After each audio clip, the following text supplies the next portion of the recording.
Yo, what is going on, everybody? Isaac Mashman here. Welcome back to another episode of Chase the Vision with Isaac Mashman, the podcast that is all about helping you become a more capable individual through the means of personal and self-development. I'm a believer that at the center of all achievement is personal growth. Now, I am doing something special tonight that I have not done in literally years. And that is having a guest on for an interview, for a conversation where we talk about their successes, we talk about their careers, we talk about what made them successful or what is helping them become successful and increase their levels of success.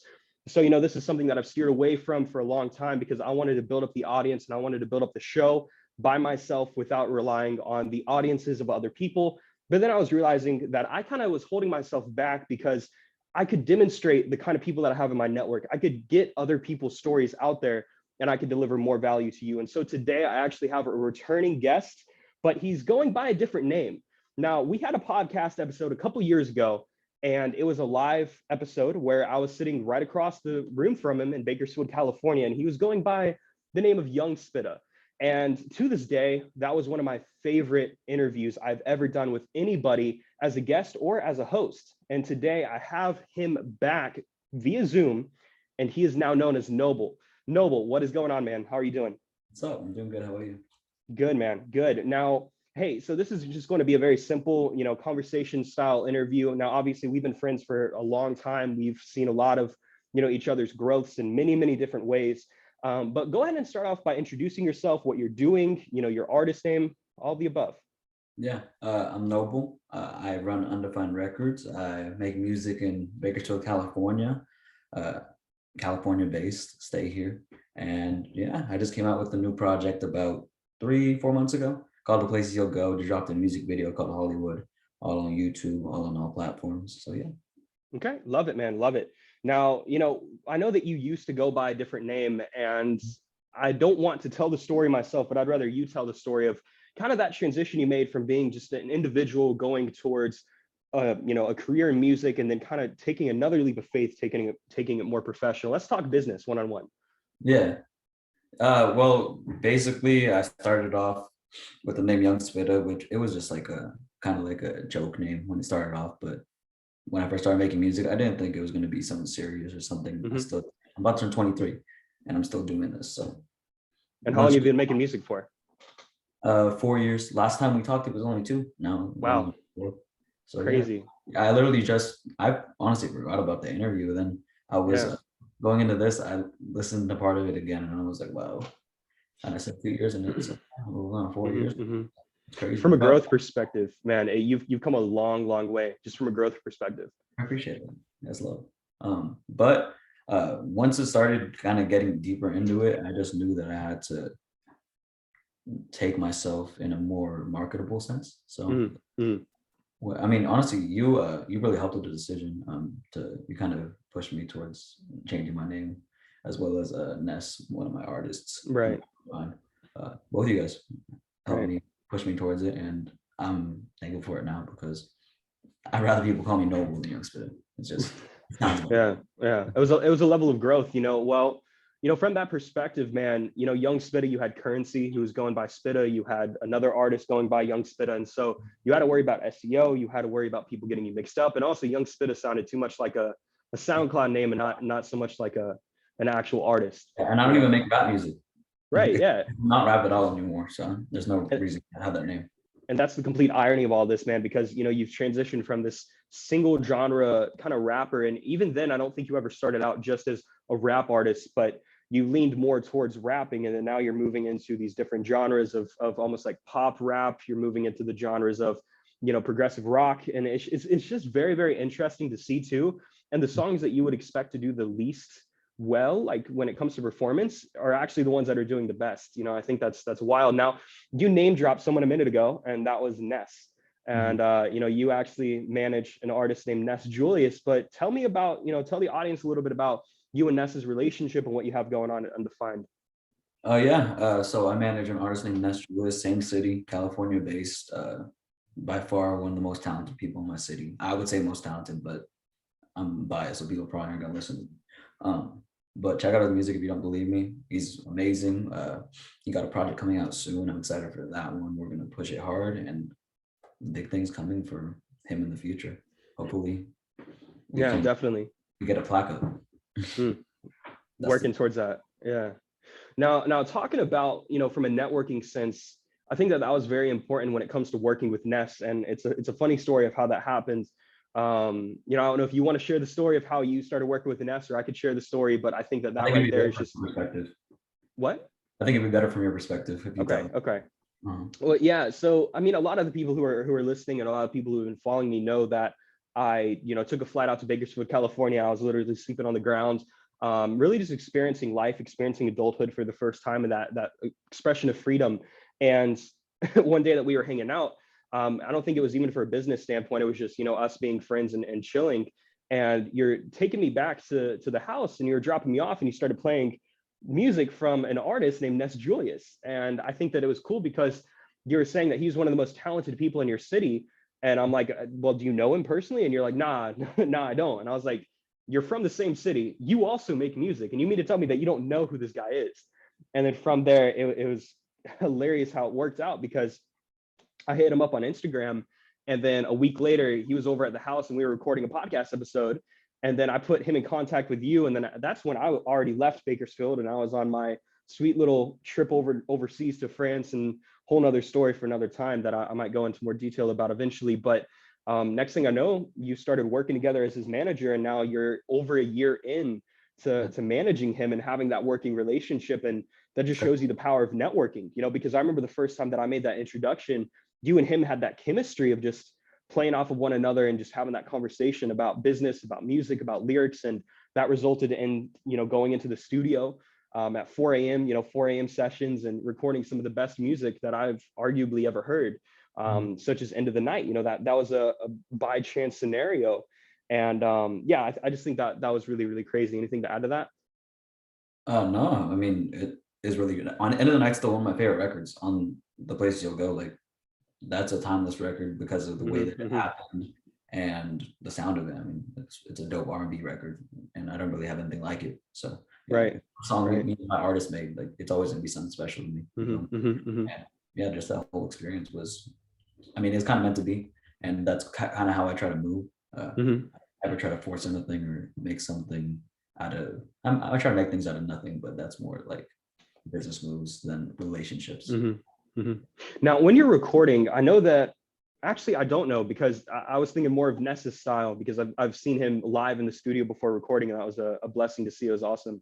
But for you, there's this quote that says that, whenever you're painting art, the artist visualizes what they're painting before it's ever on the canvas. And so when you're making music, do you kind of visualize what the song is going to sound like? And I say visualize not so much from a visual standpoint, but from an audio sensory standpoint of like, I kind of want the record to have this sort of feel? Or do you have any, like, how exactly do you go through making music? When I'm making the song, honestly, I go through color more than like visuals, I would say. So I think of a color, and then I try to like portray a feeling off that color. Like, what does this color mean? And then these days I try to get a little bit more, how can I say, explorative with song concepts. So I'll try to think like, what's something that like is going to surprise people that hasn't really had a song about it before. So I do all those things, and then I write off of that, and I just spend months these days just patterning down that record and making sure that's the version of it that it possibly can be.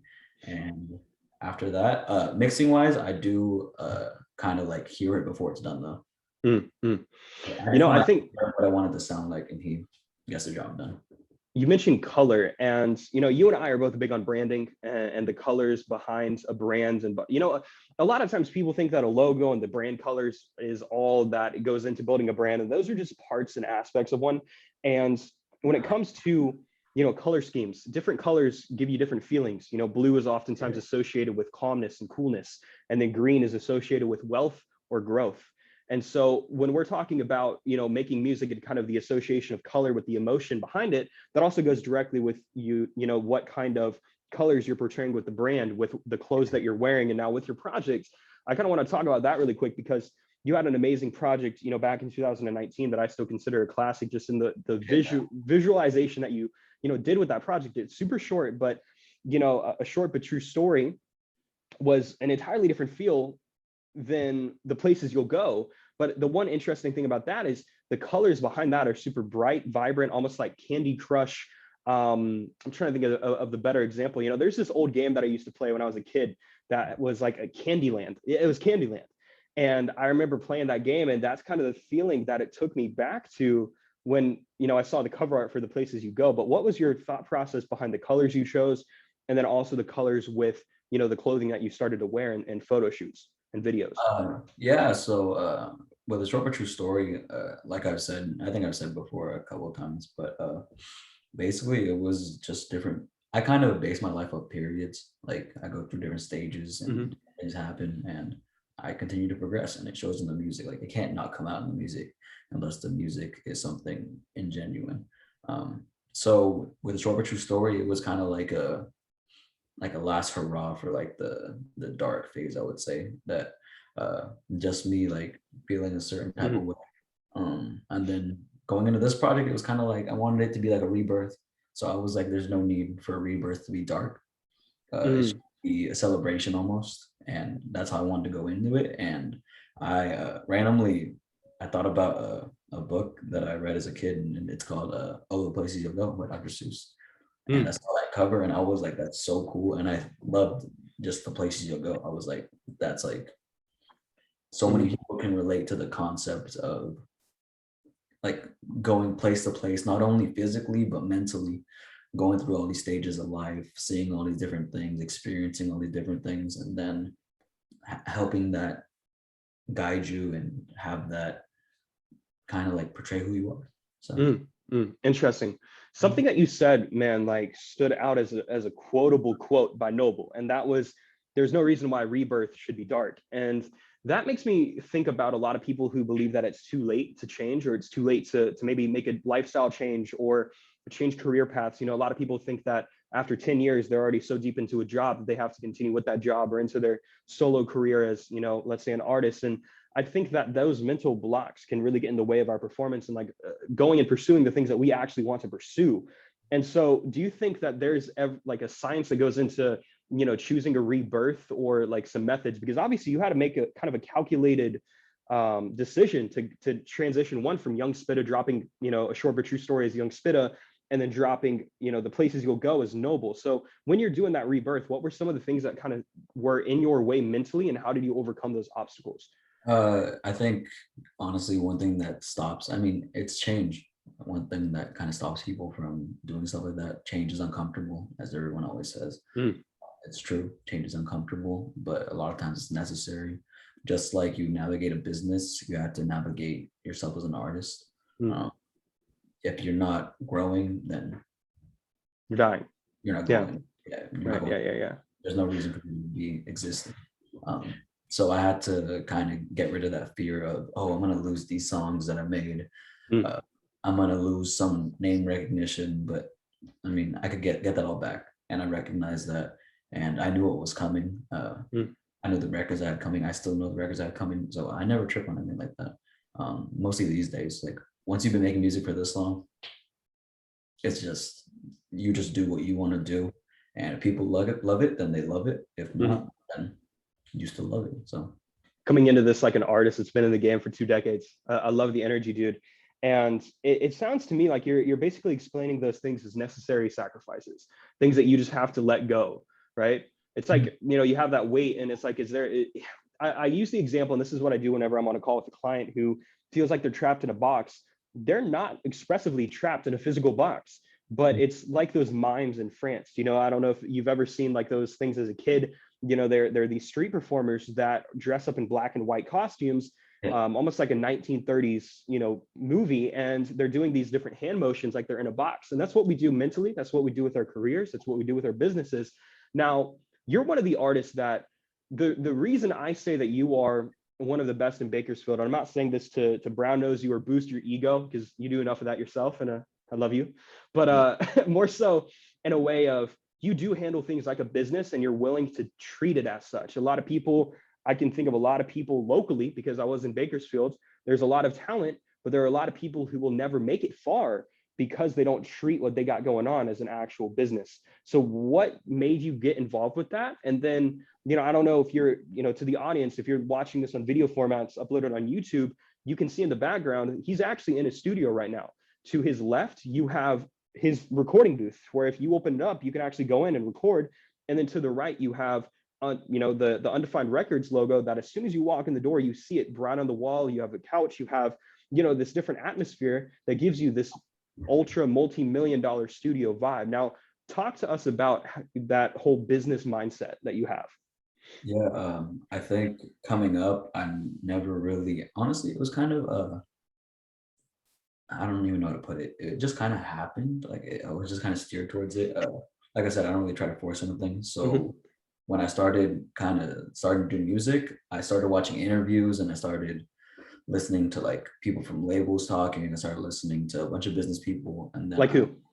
I started listening to Russ a lot. That's one person I will credit a lot. Kanye, Jay-Z, a bunch of the big dogs in the industry, to be honest. And people that made that transition from being an artist to executive to these like multi-million-dollar people that I just thought was amazing, because you're not only a creative, but you're able to boss up and put people in positions to win and pass on your knowledge. And if you're not in it for that, then what are you in it for? You're just right. You're just doing things selfishly, and there's no point in it. So it kind of just started moving along with that. And then the opportunity came for me to start managing. And then once that happened, I said, well, why can't I build my own studio? Why can't I start expanding? I already know how to mix a little bit. Let me keep getting better. Let me take on these clients and help them out with my knowledge of how to record and songwriting. Like I've helped multiple people write songs, and I think that's the coolest thing. Like, and so many of my thoughts and words are out there, even if I don't get the credit for them always. Who cares at the end of the day? Right. Like, I'm not in it for the credit. I really just want to make some dope music and make it impact. Ever see yourself writing a book? Because obviously you mentioned Russ, and Russ did something that a lot of people and a lot of artists don't do. And that's actually take the time to write a book, but it wasn't even an autobiography, excuse me, but it was a book that stemmed from Think and Grow Rich by Napoleon Hill that was talking about, manifestation and getting out of your damn head. Now, do you ever see yourself writing one, and would it be a memoir or would it be like this is the blueprint type of thing? No, it'd be a blueprint type thing, for sure. I don't think it'd be an autobiography. I mean, I've had a lot of things happen in my life, but I wouldn't be too fond of going into detail of all of that. I'd rather be like, this is how I made this happen. This is how you apply it to your life. The rest of the book was amazing. Like, I love that book. That was probably one of my top 5 favorite books. But I think it's because it related to me a lot. And I can respect the fact that Russ had that never quit mentality. And he's melodic like I am. So. Right. Yeah. And, for being an artist and for being someone who's in the public view, you're the most private person who I know. And that's the most ironic thing. It's like you do what you need to do to get out there, but at the same time, you wouldn't, like, to give the example, when we're down in LA, I'm the one who's going up to people in the mall talking about your music, and you're the one who's just chilling there, just like, hey, yeah, I mean, man, Isaac's here. He's doing the talking for me. I think that's the most funny thing about you. Yeah, I mean, honestly, it's just my personality. I'm not fake. I'm not gonna. Yeah. I'll of course put myself in positions where I'm uncomfortable, because you have to do that as an artist. I wasn't comfortable with shooting videos for a long time, but now I have 3 videos out, and we're gonna keep shooting more. And I'm not always. You just dropped Hollywood, the music video for Hollywood. I love that video, and I was really happy that other people liked it too. So. Now, you directed that video, and then your engineer is the one who kind of filmed it and put it all together. Now, what was the artistic vision behind that video? And if you haven't seen that, stop the interview, go to YouTube right now, type in Noble Hollywood music video, and watch that, and you'll kind of get an understanding of why I'm asking this question, because you have this almost nostalgic California energy about that video. Why did you choose that one, especially when your album and a lot of the other, the cover art and the different themes are completely contrasted by this video? Well, honestly, just like I said at the beginning of the song, first lyrics are, it's 8:45, top of the night, right with the sun down. And when I was making the song, I was like, oh, this is orange as it gets. I was like, this is sundown music.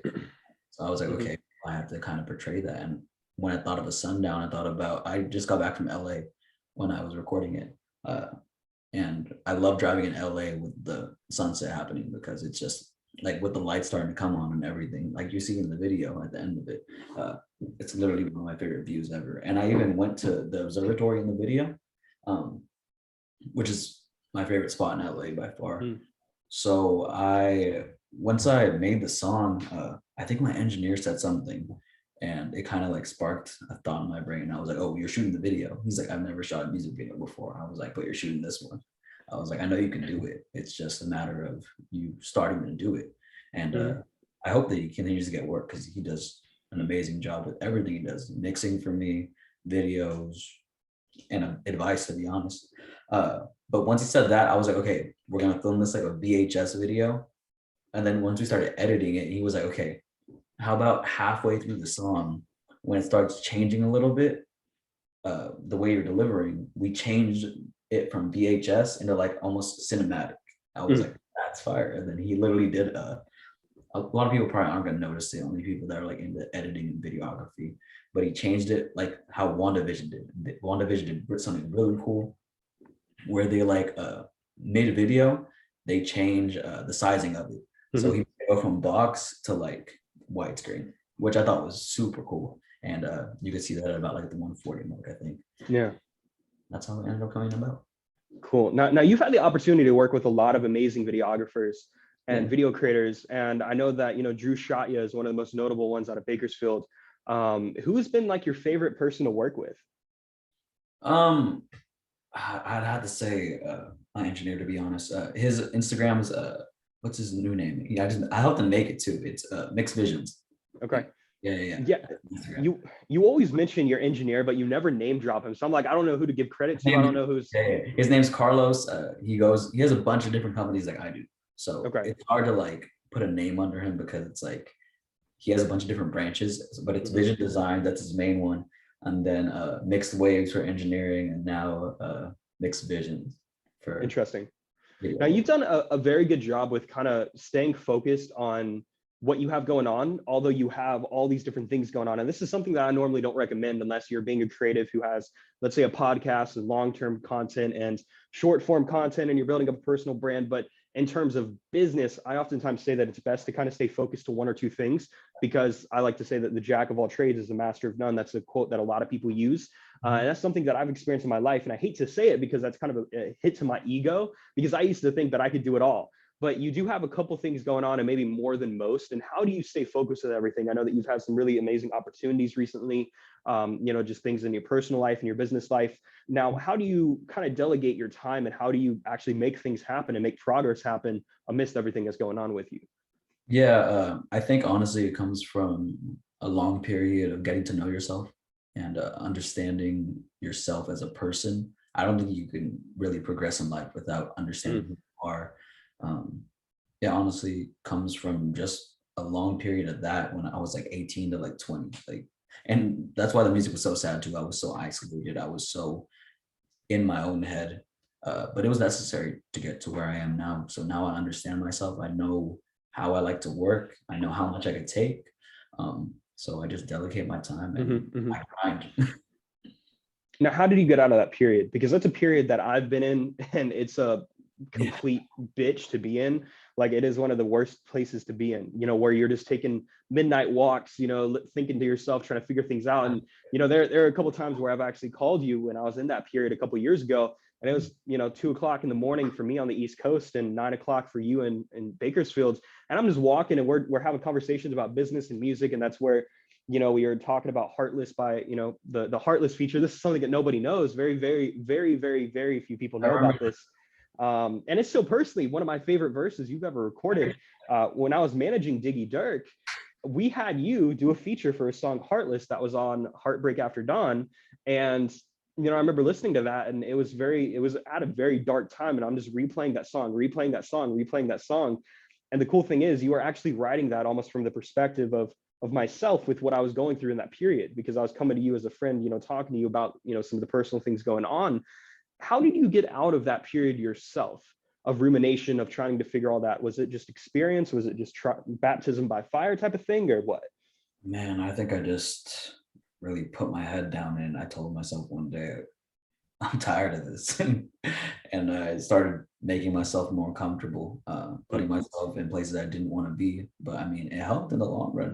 I feel it. I started experiencing new things that I never experienced, and I started to like those things. So yeah, and honestly, I knew it was necessary. I think once you kind of know what you have to do, then it's just about waking up every morning with that one goal, saying, this is what I'm going to do, this is how I'm going to get there, this is why I'm doing this. Okay, get out of bed right now, get out of bed. Go do this, even though you're tired, just put a little more in. Yes, that's a large reason why I decided to, bring people on for Mashman Ventures. I got into this state where I'm like, I hit this invisible wall of growth, and I'm like, I could take this as a sole proprietorship, or I could expand the team and actually bring people on. And a large part as to why I didn't do that prior was the fear of commitment. Whether that be in relationships, being committed and knowing that, hey, I'm with one person, or being committed in the sense of building a business and having people relying on you. And that's why I've always stayed solo and stayed a lone wolf. I wasn't the kind of guy to go and date a bunch of women. Like, that just wasn't me. And I wasn't the kind of guy to work with a bunch of people. But then I was understanding, I was like, Isaac, I need to go ahead and commit to myself and get uncomfortable.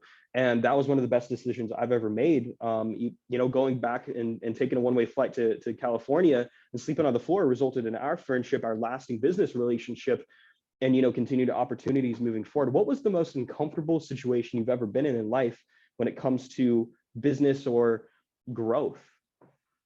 I think honestly, it was around the time I put out a short picture story, because at that time it was in the transitional phase of me quitting actual work and starting Undefined. So there was basically no monetary income through this time. So I literally got, after a short picture story, because projects are expensive, you have to pay for a lot of things, and around that time I got to around dead broke. So that was uncomfortable as hell, mind you. Like, it was like, damn, like, sure, I can ask someone to like get me food or help me get food, but like, without me asking for that, how am I going to eat today? How am I going to make some money in order to buy myself a meal if somebody's not cooking for me? It was literally at that level of uncomfortable. And from that, I was just like, damn, I never want to be here again. So after that, I just grinded the company, and then I decided that I wanted to continue to grow off of that monetarily, and I knew that would help my business. So, and I'm comfortable now, and I'm blessed. Again, you use the word business. You're not just talking about what you have going on from an artistic standpoint. That's one half of it. The other half is the business half. And do you think that without one or the other, it would fall apart? Yeah, 1000%. I think that? Just because I think business gives you structure, and it's hard to be successful without structure, for sure. Now, what does that structure look like? Are you talking in the sense of branding and marketing, or are you talking in the sense of, time delegation? I think in the sense of everything, from marketing, branding, knowing how to delegate your time, knowing how to plan, having a plan. Like, mind you, like, I keep documents of like promoters. I do it all. Like, I remember one time somebody came into the studio, and I had it pulled up. They're like, "That's so smart. I've never thought of that." But it's just those little things that like really impress people, because a lot of people don't take the time in order to lay that foundation down. And that foundation is what comes in business. It's what you learn. You need a foundation in order to grow. And that's what I did. And that's what I attribute my lack of stress now to.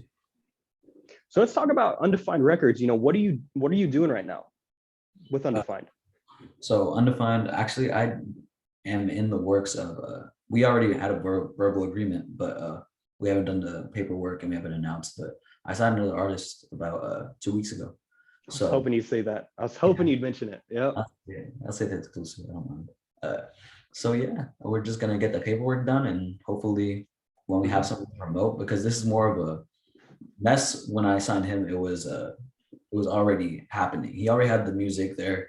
It was just me trying to help him brand the right way, get him out there, promote, and get even bigger. And I think he's gotten a good amount bigger since I've managed him, and that's just crazy to me, because like, you don't know your own worth until you put yourself in that situation. So it's a blessing to get him there. And now this one's more like from the ground up, really helping him. But I'm excited for the journey with him, and when people see the announcement, I hope they're excited. Now, why did you choose to work with somebody? Because obviously you're at the point right now to where you could work with somebody who's established, or you could work with somebody who doesn't have a brand like this new signee. Now, why did you choose to work with somebody who's starting out versus somebody who is, like I said, already, got music out there, maybe has a couple thousand fans, that sort of thing? I believe in him. That's really is Believe. it. Okay. Yeah, I believe in him, and he has an insane amount of talent. And I think this is a more rewarding road. It's more challenging, but I think in the long run it'll be rewarding because I already know where he's going to be, Mm-hmm. and I tell him that every day. I know what you're going to be already. I love that. Like it's not a question of if, it's a question of when. And it's about your dedication to this and my ability to help you get there and dedicate time towards you. So. Now, music has a frequency, and I know that there's a lot of people out there now to where it's like, ever since social media came about and the internet and self-help and all this other stuff, The Secret was released in early 2000s. A lot of people are talking about vibrations and frequencies and manifesting your dreams and all this other stuff. Now, do you believe any of that? And then, is there a connection between the frequency of music and the connection between frequency and vibration and, achieving success? Yeah, 100%. I believe in manifestation. I think what's destined to be yours will be yours.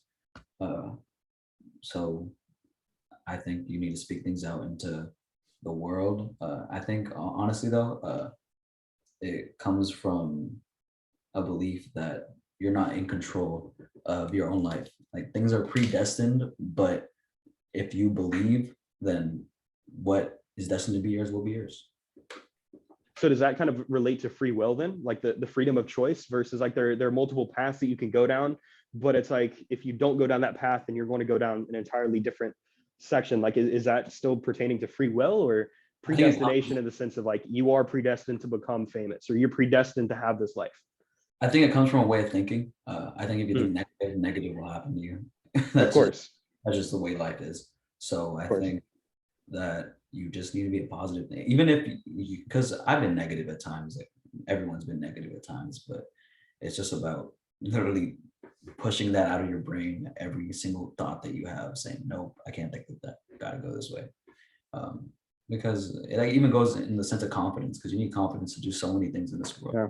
So mostly the age growing up, the generation that's coming up right now, like it's tough because I see a lot of younger kids, I'm not that old, but younger kids like 15, 14-year-old struggling with confidence. Like, and you could see it by the way they walk, the way they dress. Mind you, they're also young. They haven't gone through a lot, but I feel like it's getting worse as the generations go on. So I think we really, as we continue to grow and get older, need to push confidence and how to be comfortable in your own skin with people. I think that's something I struggle with a lot. And going from the kid who used to run from cameras to being the one who's going and doing interviews or taking photos, it's like you have to switch your perspective and your mindset. But that's all the more reason, honestly, for us to do what we're doing. And for the person who's listening to this or watching this interview to also kind of step up as leaders. And I've talked about this in my podcast in the past. There's an episode, it's time to step up as leaders. That's when things are happening in the country, the things that are happening in life that are highly political or highly controversial. It's like, that's when you step up and let your voice be heard and you become a leader in your community. And one of my most recent episodes was the same exact thing. Leadership is for everyone. It's not just for a select few. But we also have to understand that the people who are coming up and the people who do have social media accounts and, who are listening to music, they pay attention. They pay attention a lot closer than we tend to believe. What was that? That's where branding comes in. That is where branding comes in. And talking about algorithms really quick, a lot of people think that algorithms are out to, they're anti-artist, they're anti-creative, but they're actually 100% pro-creative, because the goal of the algorithm is to keep people on their platform. And so if you're doing something for the algorithm to keep people on the platform by listening to your music or watching your content, then that means the algorithm is going to work for your benefit. Yeah. And a little bit of a side note, but when it comes to confidence and when it comes to you being this artist, obviously, let's say you have this 13-year-old kid and something about your music is you don't cuss. I don't think you've cussed in any of your songs, other than maybe one or two. And I know that that's not really from some so-called, religious standpoint, like you're not marketing yourself as a Christian artist or that sort of thing, but you are displaying yourself as this confident individual. Are you doing this for the kids in that sense of like you do want to be that role model? Like when you were growing up, did you have some role models that are almost like where you're at right now that you used to look up to? Yeah, a big reason that I do it, as I've said multiple times as well, it's because when I was growing up, I grew up in a Christian household, Mm. and I still believe to this day. It's never a sense of not believing. That's never what it has been. All glory to God. But me listening, growing up in this household, it was that sense of I can't play this music around my parents. Mm. So I had to listen to a certain kind of music. Like I would hate that. I would hate that I could only listen to this music when I loved Right there it with you. because of the words that they were saying. And I was like, I wish they didn't just say these words so that I could listen to this music because it's so good and I would want to show it to people, but I didn't feel comfortable because I didn't know who would feel comfortable listening to that kind of music. Even people in Right. my family were like that, like my cousins. Like I didn't want to show them this because they were saying this, but that was the worst. So I never want to put anyone younger in that position. I want Mm. to make sure that they can play my music anywhere if they want to, that they can show anyone that they can be in the car with their parents and feel comfortable putting it on and know that nothing's going to come up. Yeah. I don't discourage anyone from using language though. Like it's nothing serious. Like in everyday life, from time to time, I use language. Like it's not a big deal. Yeah. Yeah. Yeah, man. I remember growing up and like a song would come on in the car, and all of a sudden like, oh, shut the radio off. Or it's like you're watching something on TV and like something pops up on screen, and they're like, oh, turn the TV off, look away, and that's not a comfortable situation to be in. It's cool that you are expressively doing that to where the kids don't have to worry about that listening to your music, and I think that also helps you from a branding sense and from a marketing sense of you are going to have this younger generation of kids who are not going to have to worry about that. And that's just one more thing that increases your uniqueness and your valuation as an artist. And so that's really cool. Now, you mentioned briefly about your parents and, it was a Christian household, but when you first got involved with music, were your parents supportive? Did that change? Give me a rundown, get a little personal. Yeah.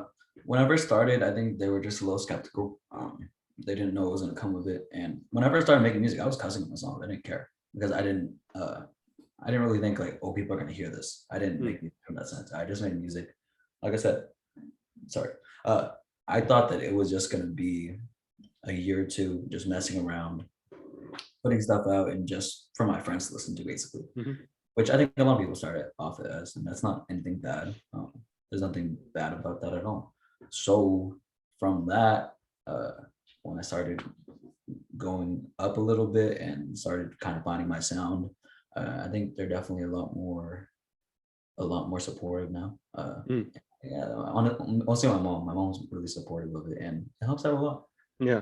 Well, I know you had a couple performances, back in 2019 when I was still in Bakersfield. You performed at the Kern County Fair, and I think that was cool. And your parents actually showed up for your performance. You were on stage with Chuck, and man, that was really cool. And now that was the summer that was your first performance ever. Now the fair wasn't, but you had one other performance that was at that.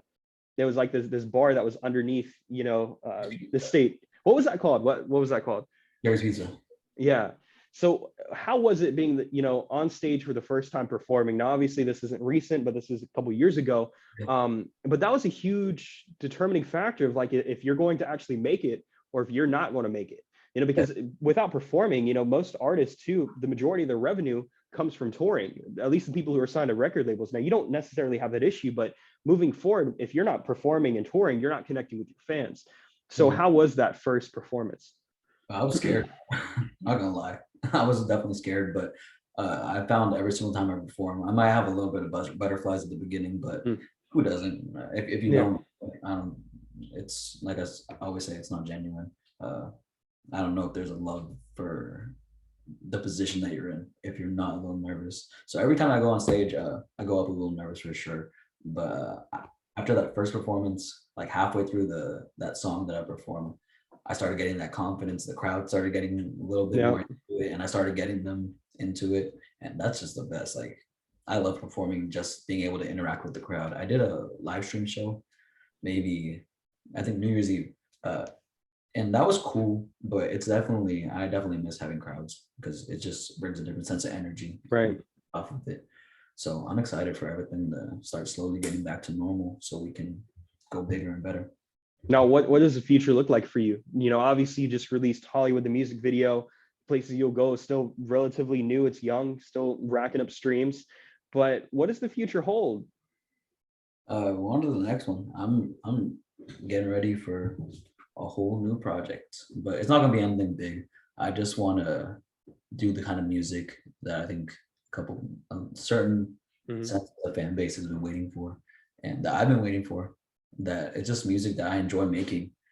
I'm never ever will make music just for other people Mhm. anymore. I really just want to make things that I love, and I know if I have a certain love for it, then their love follows. So yeah, look for something new before the year ends. You know, people say that it's selfish to do what you're doing. You know, you're making music for yourself. You're not making music for other people. Or it's the same thing for being in business. You're building a business for yourself versus building a business for other people. But at the end of the day, and you probably agree with me on this, if you're not doing it for yourself, then how do you expect other people to really believe in it? You have to Yeah, believe in what you have going on first before you can think other people are going to jump on the bandwagon and support you. And it's like whenever the plane's going down, the oxygen masks drop down, and are you putting on yours first or helping the person next to you? You get straight yourself, you're able to help the people, and that's where the term delegate to elevate comes into play. Because you're supplying jobs, you're supplying opportunity, you're helping other people around you, or even helping your family. So man, it's been awesome, having you on for part two. Now, obviously, last time we did this, it was like 2 hours long. And now, for the respect of the listener, for the respect of your time, and then also for the respect of me, we're not going to go a full 2 hours. I've had a Red Bull, so I'm running right now. I'm flying. But I do want to ask you a question. This isn't something I'm going to ask anybody, but you being an artist, I am curious to kind of get insight into what you're listening to on a day-to-day basis. in terms of music, Yeah. lately a lot of blast. I don't listen to too much rap, but definitely a lot of blast lately because that's a California local. So I've gone a little bit more into that scene of supporting California artists as Mhm. well. I've definitely listened to a lot of California artists. I listen a lot of Ness. As I should. Uh, a lot of R&B for sure. Giveon's probably or Giveon, I forget how to say it, but probably one of my favorite artists right now. Justin Bieber as well. He just dropped His a new project was good. We had a conversation about that that's off camera. crazy. Yeah. Yeah, a lot of Now, inspiration came from that. who is your top underground artist? I want to kind of provide the opportunity because I love making things happen. I love making introductions. Like that's the one thing that like just fuels my fire of like seeing who I can introduce to who. And I'm curious to know like who's an underground artist that you're in love with the music. It could be a Bakersfield local. It could be anybody really. But I'd love to kind of give some exposure to a little guy. Besides Ness, how Mhm. underground are we talking? Because I'm like over 100,000 is underground. Huh? No, under 100,000, most definitely. Okay. Ah, damn, it's not Ness. I need to think for a I second. know, right? Like you got to get rid of the biasness of Ness. Yeah. I think somebody that's really talented that doesn't get the respect, but they will soon because I think they're gonna come up with some really cool music in the future. Mhm. Is actually someone else you introduced me to. Uh, his name's Nate. Yep, just Nate. Yeah, Uh, really cool stuff. we're actually rebranding him. I need to get on another call with him. Speaking of which, and so he's going by Nate, Naet, which is a really unique spelling of his name. And I was actually introduced to him through his father. I connected with his father through Twitter, and it was a really weird it was a weird way to be introduced to a client. Yeah. And from there, I just saw something in the kid, and so yeah, super excited to see what happens between you and him, and then what happens with his music moving forward. Great kid. You can follow him at just Nate, just Naet. But anyways, dude, where can people find you? Uh, Instagram at Noble1, the number official. Twitter, same handle. Noble on Spotify. If you can't find it, look up a song name, Hollywood, whatever. YouTube, everywhere else that you stream music. I love it. I love it. Well, dude, thank you so much for taking the time out of your night to do this podcast. Do you have any like closing words that you want to say? Anything? Any last word of wisdom coming from a 23-year-old that speaks like he's 90? And just stay on your grind every day. Know where you want to be. Live motivated. Wake up with a purpose. And move forward. Elevate. I love it. I love it. I love it. Well, guys, be on the lookout for another episode of Chase the Vision with Isaac Mashman coming this Monday. Doing an episode every Monday, every Friday, doing interviews at least once a month. Haven't determined if I'm going to be doing 1 or 2 a month, but regardless, bunch of amazing content, and be on the lookout for some exciting things. Much love.